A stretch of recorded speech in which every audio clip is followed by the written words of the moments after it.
Halo Tribuners, selamat siang. Anda sedang menyaksikan program Live Report on the Spot Tribun Timur, edisi Jumat 19 November 2021. Siang ini kami akan menyajikan informasi menarik yang dilaporkan secara langsung oleh reporter Tribun Timur dari berbagai daerah. Bersama saya Kina Naulia, inilah Live Report on the Spot selengkapnya.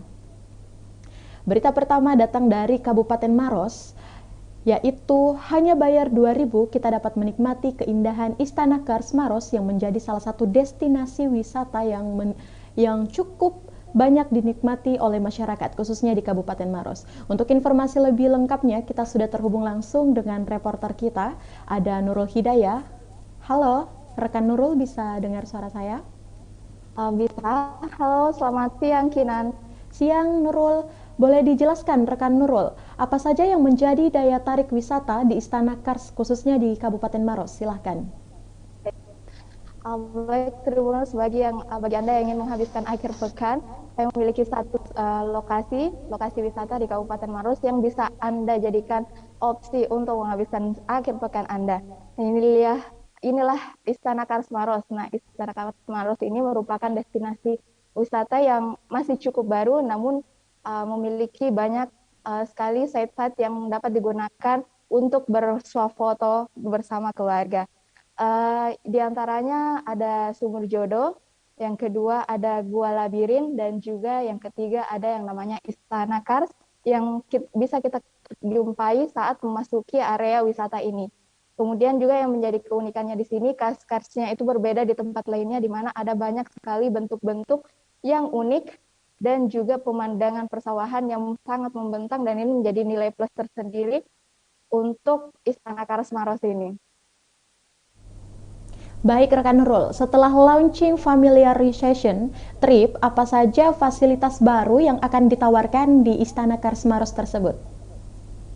Ya, Tribunal, karena ini memang kemarin juga sempat di launching familiarization trip ini yang merupakan upaya pemerintah setempat untuk mempromosikan kepada masyarakat lebih luas lagi terkait dengan Istana Kars Maros ini. Nah, kemudian dimunculkanlah fasilitas-fasilitas baru untuk menarik wisatawan untuk datang berkunjung. Yang pertama itu nantinya akan dibuka camping ground. Camping ground ini adalah lokasi perkemahan yang terletak di tengah Istana Kars Maros ini, yang juga ini mengapa camping ground karena pihak pengelola menganggap bahwa camping ground saat ini sedang menjadi incaran kaum milenial.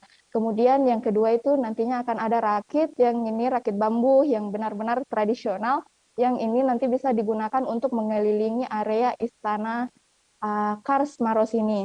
Terus yang kedua nantinya akan juga dibuka pemancingan ikan yang nantinya akan memanfaatkan empang dari masyarakat sekitar. Jadi memang familiarization ini selain untuk mempromosikan juga untuk membantu perekonomian warga sekitar.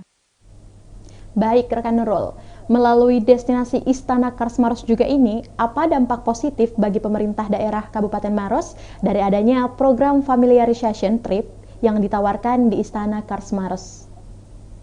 Ya, Tribuners, memang dengan adanya familiarization trip ini juga membantu mewujudkan visi Kabupaten Maros yang akan membentuk yang saat ini sedang gencar untuk menggenjot namanya desa wisata. Jadi dengan adanya familiarization ini juga mendorong masyarakat untuk bisa mewujudkan maksud saya desa wisata di Majanang, tepatnya lokasi tempat dari Istana Kars Maros ini.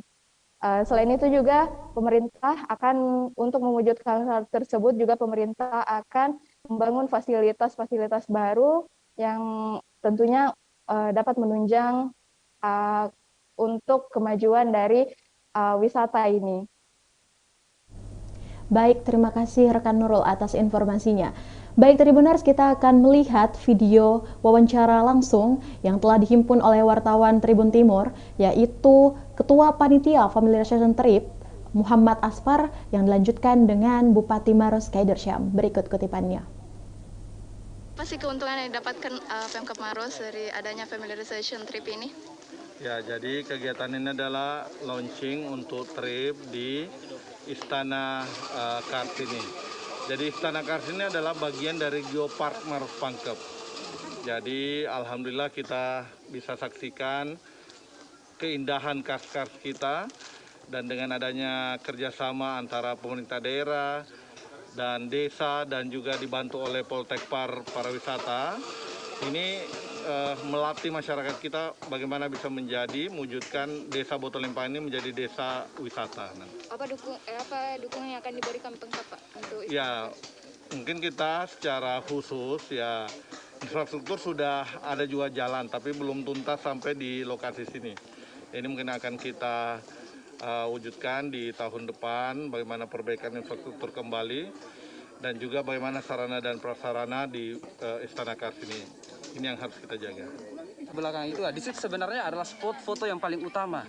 Seperti itu, Kak. Kak, apa sih nilai tambah dari familiarization trip ini? Oke, nilai tambahnya familiarization trip ini adalah betul-betul dia memperkenalkan.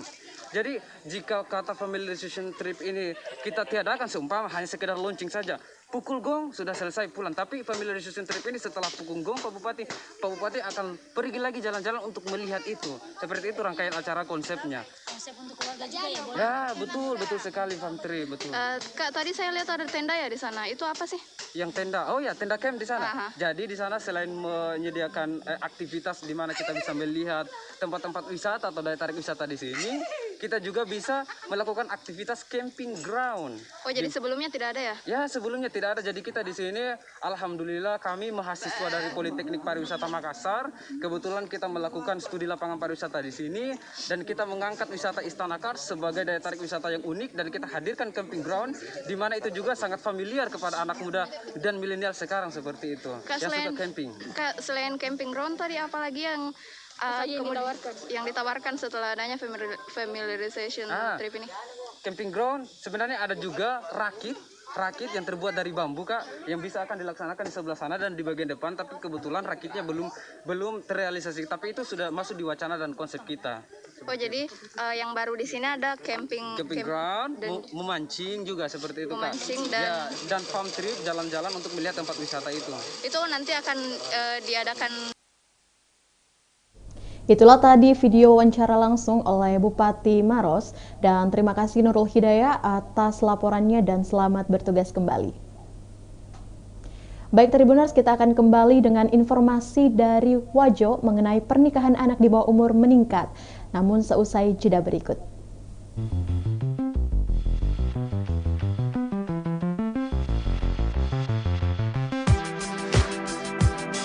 Jalan-jalan ke pantai atau menaiki puncak gunung, melihat dataran indah dan membayangkan lukisan alam Tuhan yang menakjubkan akan tersaji dalam sebuah liputan menarik juga eksklusif. Ikuti perjalanan saya menuju destinasi paling epik di Sulawesi Selatan, hanya di Wisata Virtual Tribuners.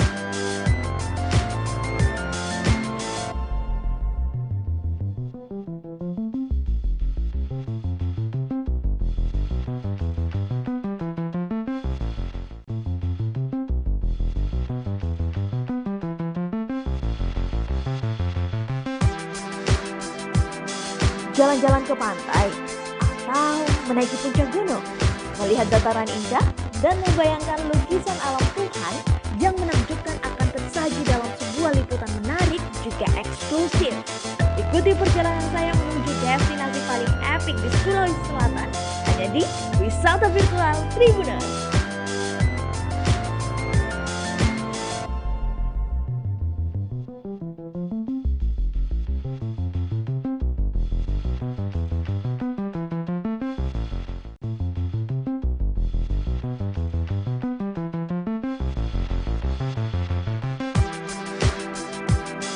Jalan-jalan ke pantai atau menaiki puncak gunung, melihat dataran indah dan membayangkan lukisan alam Tuhan yang menakjubkan akan tersaji dalam sebuah liputan menarik juga eksklusif. Ikuti perjalanan saya menuju destinasi paling epik di Sulawesi Selatan, hanya di Wisata Virtual Tribuners.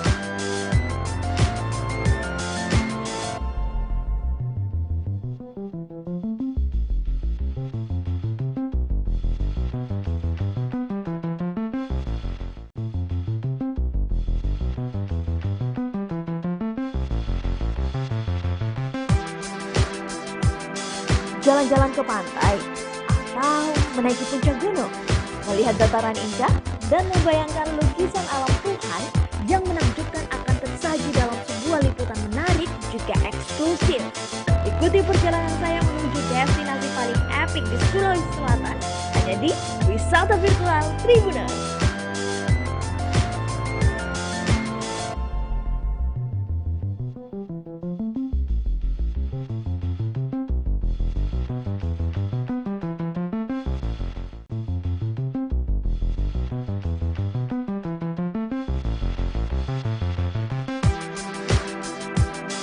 Jalan-jalan ke pantai, atau menaiki puncak gunung, melihat dataran indah, dan membayangkan lukisan alam Tuhan yang menakjubkan akan tersaji dalam sebuah liputan menarik juga eksklusif.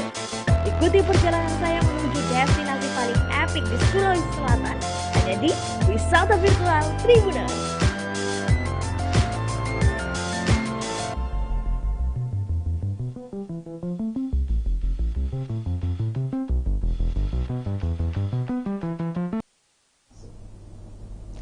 Terima kasih Tribuners, Anda masih setia menyaksikan live report on the spot bersama saya Kinan Aulia. Informasi selanjutnya datang dari Kabupaten Wajo mengenai pernikahan anak di bawah umur meningkat di Wajo dan tertinggi di Kecamatan Tempe, di mana tingginya angka pernikahan anak di bawah umur menjadi masalah yang serius di Kabupaten Wajo, Sulawesi Selatan.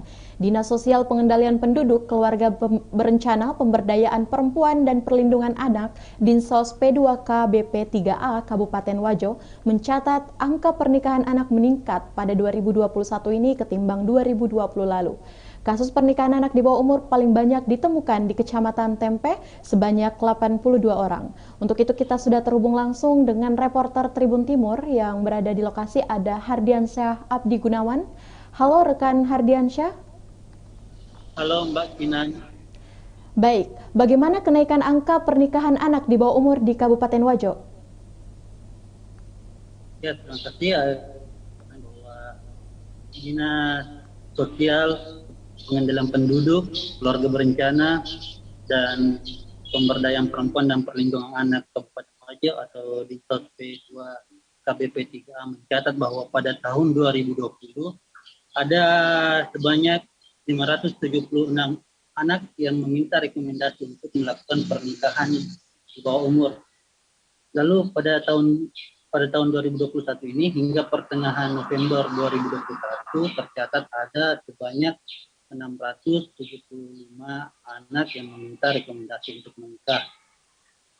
Itu paling banyak tercatat paling banyak tercatat di Kecamatan Tempe sebanyak 82 anak yang meminta rekomendasi untuk menikah pada tahun ini. Lalu kemudian dari 14 kecamatan itu, Kecamatan Tempe tertinggi, lalu disusul oleh Kecamatan Belawat sebanyak 77 anak yang meminta rekomendasi, lalu Kecamatan Majaulang dengan sebanyak 68, lalu Kecamatan Tanah Sitolo 54 anak, lalu di Kecamatan Pemana, lalu masing-masing di Kecamatan Bola dan Kecamatan Tapamparu itu masing-masing ada 48 kasus. Lalu disusul di Kecamatan Pitumpanua sebanyak 46 anak yang meminta rekomendasi, kemudian di Kecamatan Maniang Pajo sebanyak 44, lalu di Kecamatan Kera ada 43 anak, lalu di Kecamatan Pindrang ada 34, di Kecamatan Sajuangin 30, Takalala 29, dan paling terendah kasus ditemukan pernikahan anak itu di Kecamatan Giliran sebanyak 20 anak yang meminta rekomendasi. Selain itu tercatat bahwa usia paling muda anak menikah di Kabupaten Wajo itu pada 2020 lalu itu paling muda 12 tahun. Pada tahun ini, tahun 2021 itu tercatat paling muda itu 12 tahun 3 bulan. Seperti itu rekan Kinan. Baik, dengan data yang Anda sampaikan, khususnya kenaikan di Kecamatan Tempe, apa yang dilakukan pemerintah untuk menekan angka pernikahan anak di bawah umur? Ya, langkah pertama yang dilakukan oleh pemerintah Kecamatan Tempe itu dengan melakukan banyak-banyak sosialisasi di kelurahan-kelurahan dengan melibatkan imam kelurahan, imam lingkungan, ketua RT, ketua RW, pihak-pihak sekolah, lalu melibatkan juga orang tua, sama orang tua yang di kelurahannya banyak ditemukan kasus pernikahan anak, Kemudian tak lupa juga diundang ketua-ketua tokoh-tokoh masyarakat dan ketua LPMK. Sosialisasi juga dilakukan mengingat adanya perubahan usia batas minimal bagi anak untuk menikah. Jika sebelumnya usia minimalnya itu 16 tahun, kini di undang-undang itu menjadi 19 tahun. Itu tercatat dalam Undang-Undang Nomor 16 Tahun 2019 tentang perubahan Undang-Undang Nomor 1 Tahun 1974 tentang perkawinan. Selain itu juga dilakukan sosialisasi Perda karena di Kabupaten Wajo juga telah diterapkan Perda Kabupaten Layak Anak, makanya lebih banyak dilakukan sosialisasi. Seperti itu rekan Kinan. Melalui masalah sosial yang seperti ini, apa dampak pernikahan anak di bawah umur? Ya tentunya ada banyak dampak bagi anak-anak yang menikah ini. Pertama ada banyak risiko yang mengintai bagi anak-anak. Pertama, secara psikologis bahwa anak-anak belum siap secara mental untuk menikah, tetapi sudah dinikahkan, otomatis itu bisa memicu kekerasan dalam rumah tangga atau KDRT hingga berujung pada perceraian. Bahwa kasus perceraian juga dipicu oleh pernikahan anak di bawah umur. Selain itu, faktor pendidikan, bahwa anak-anak yang semestinya masih mengenyam pendidikan tetapi mesti putus sekolah lantaran melakukan pernikahan dini. Lalu secara ekonomi juga bahwa anak-anak belum matang untuk mencari nafkah sendiri, sehingga itu juga berdampak pada faktor lainnya. Lalu terakhir faktor kesehatan bahwa anak-anak ketika telah melakukan pernikahan, bahwa secara seksual reproduksi mereka belum siap, sehingga ada banyak risiko kesehatan yang mengintai bagi anak-anak yang melakukan pernikahan dini. Seperti itu rekan. Terima kasih rekan Bedi. Selanjutnya wartawan kami telah menghimpun hasil wawancara dengan Supardi yang juga merupakan Kecamatan Tempe. Berikut kutipannya. Terkait kasus pernikahan anak atau perkawinan anak yang terjadi di Kecamatan Tempe, sesuai data yang diberikan oleh Dinsus P3A kemarin sampai pada pertengahan November ada 82 anak yang menikah yang meminta rekomendasi untuk menikah di wilayah Kecamatan Tempe. Ya, untuk menekan itu kami melakukan sosialisasi karena memang ada perubahan terkait dengan perkawinan anak itu dari Undang-Undang Nomor 1 Tahun 74 ke Undang-Undang Nomor 16 Tahun 2019, di mana umur perkawinan itu adalah di atas usia 19 tahun, baik perempuan maupun laki-laki. Sehingga saat ini kami lakukan sosialisasi terus kepada warga, masyarakat, baik melalui ketua RT, ketua RW, dan imam-imam masjid untuk menyampaikan kepada masyarakat terkait dengan perubahan aturan ini. Batas usia untuk perempuan yang dulu 16 tahun sekarang ke usia 19 tahun ke atas. Ya, ada beberapa dampak dari perkawinan anaknya. Yang pertama tentu masalah pendidikan, karena kalau dinikahkan lebih cepat tentu ya ada putus sekolah, bisa terjadi putus sekolah. Yang kedua masalah ekonomi. Yang ketiga adalah kesiapan dia dalam rangka mengasuh anak-anaknya di kemudian hari. Mereka belum dewasa sehingga harus dibekali dengan ilmu-ilmu yang lebih baik. Kemudian selanjutnya dengan terjadinya perkawinan anak ini di bawah umur, tentu tingkat perceraian juga yang berdasarkan data yang kami dapat itu juga tinggi akibat dari perkawinan anak ini. Dan masih banyak dampak lain termasuk masalah kesehatan yang juga menjadi faktor perkawinan anak, menjadi salah satu faktor dampak buruk dari kesehatan bagi ibu dan anak itu sendiri. Itulah tadi informasi lengkap hasil wawancara yang telah dihimpun oleh wartawan kami. Untuk itu, terima kasih kepada Hardiansyah Abdi Gunawan dan selamat bertugas kembali. Baik Tribuners, informasi tersebut juga menutup perjumpaan kita dalam live report on the spot Tribun Timur siang ini, dan saya juga mengingatkan kepada Tribuners untuk tetap menjaga kesehatan di tengah wabah COVID-19 dan jangan lupa untuk melakukan vaksinasi. Dan terus saksikan live report on the spot setiap harinya pukul 14.00 di kanal YouTube Tribun Timur. Saya Kinan Aulia mewakili kru yang bekerja pamit. Terima kasih dan sampai jumpa.